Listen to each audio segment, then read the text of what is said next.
Look at the start of their headline. Debris fell. Damn it, debris. Why you be falling on me? Gee whiz. I'm sorry.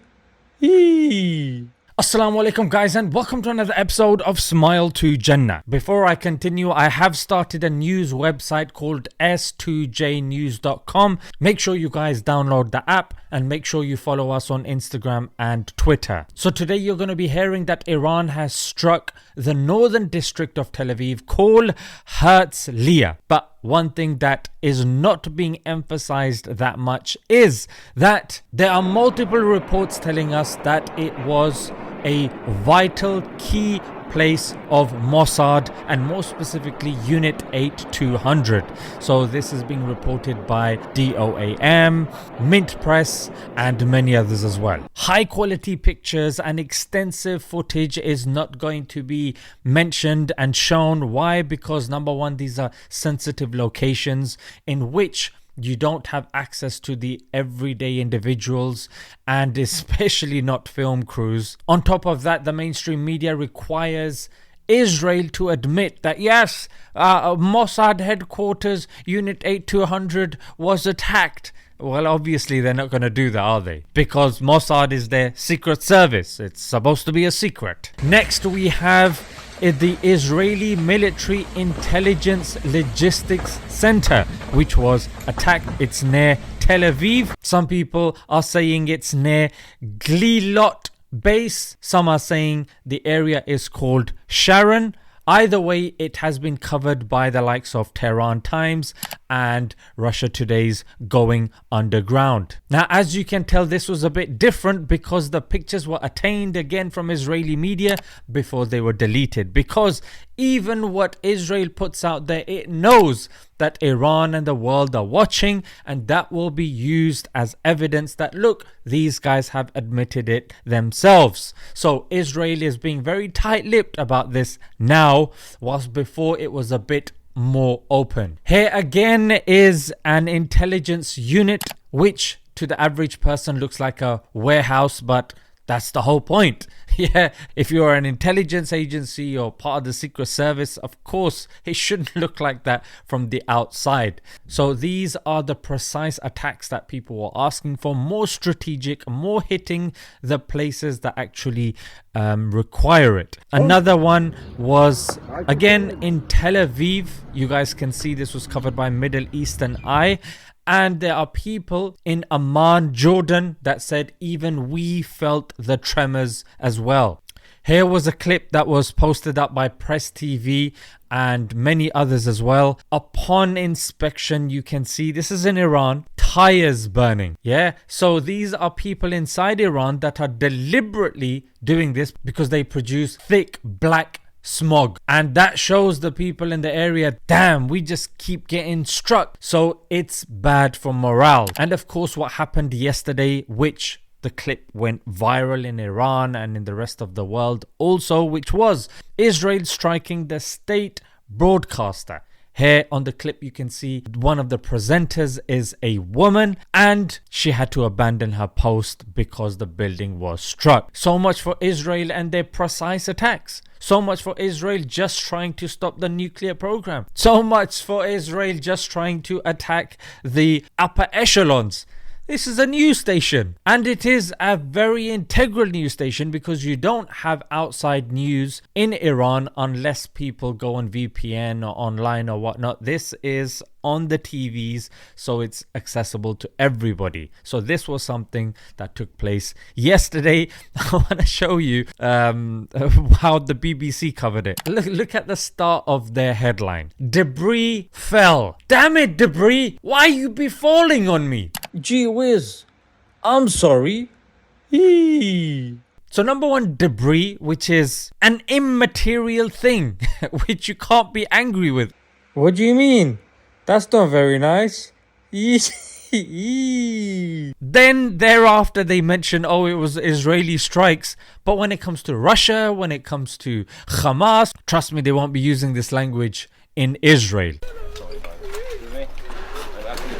The damage is pretty extraordinary. Well, this is Rishon LeZion, which is south of Tel Aviv. And there are two clips that are honorary clips that I just want to show you guys. Here is a clip of an Interceptor missile malfunctioning in Tel Aviv and hitting their own people. And because where that hits is completely and totally random, it's going to be getting the civilians. So that's what's going to be shown on the media that we get fed. That look, they are attacking innocent civilians. That's why, guys, you need to follow s2jnews.com. That's the reason I started it, mate. Purely got volunteers there, but it's gonna avoid all of this nonsense, mate. You know what I mean? Now, here's one thing that I wanted to highlight. You've probably seen videos of me responding to Charlie Kirk, who's very close with the Trump regime, who's very pro-Trump. He put out a poll on his X page asking if America should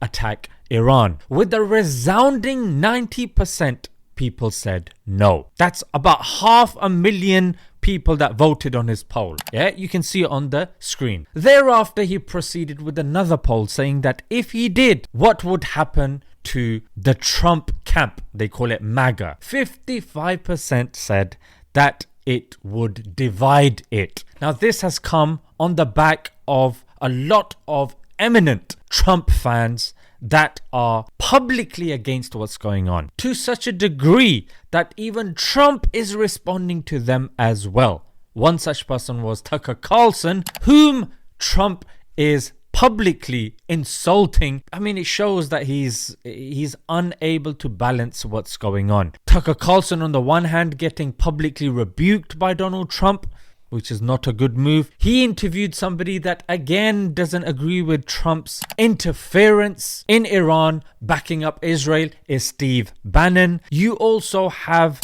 Candace Owens, the Hodge twins as well, Nick Fuentes, and those are just the really big ones. There are many others as well. And where you'll see clips of the likes of Ben Shapiro saying, they say that I want America to fight wars for Israel. Nope. First of all, Israel can take care of herself. And that was when Trump was getting elected, because Trump got elected primarily because he said he would not go into wars like his predecessor did. His main thing was, I am a man of peace. I don't want to do these wars. However, Israel, as you can see from their newspaper Axios, they are saying they are trying to pull him in.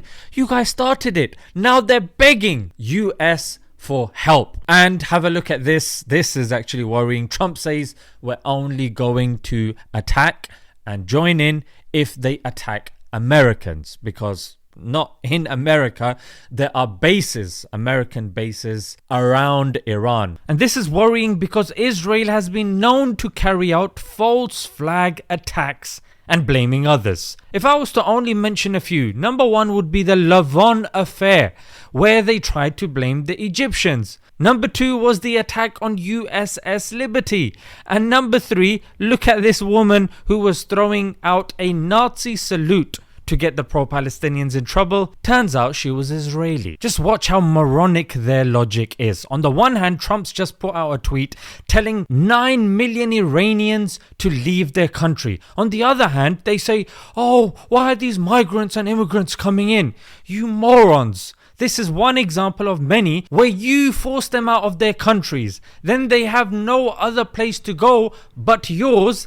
And then you've got the nerve to say, oh, is it because we're a Christian country that they want to come to? No, it's because our countries constantly keep getting bombed. And that's another reason why Iran has not attacked with great ferocity. I mean, you're seeing stuff that's happened today, which is impressive compared to what's been happening in the last couple of days. But the reason is that they are holding themselves in case America comes in. That's the first reason. And number two, there is an internal divide. Well, there was in Iran. You had Iranians saying that we should ally ourselves with the West and not poke and prod them. And then you had the conservatives saying, no, you cannot trust them. So Iran took a back step, and now when Israel initiated the attack, and they have been doing so for the last year. This has now caused internal unity of Iran, and now they are in a stronger position to attack. So what do you guys think will happen? Will America get pulled in? Will it not? Before I go, I'm going to leave you again with another honorary clip. This is of Elon Levy, who used to be the spokesperson of Israel. His neighborhood got bombed and the guy came out in his vest and pajamas. This is the site of last night's Iranian ballistic missile attack in Tel Aviv, and I'm here in my pajamas because this is my neighborhood. I live just down the road. Just look how pathetic this is. What a joke. Hopefully we'll see many more expose clips like this. Ladies and gentlemen, stay locked and loaded on Smile to Jannah and subscribe to s2jnews.com. Until next time, Assalamu alaikum.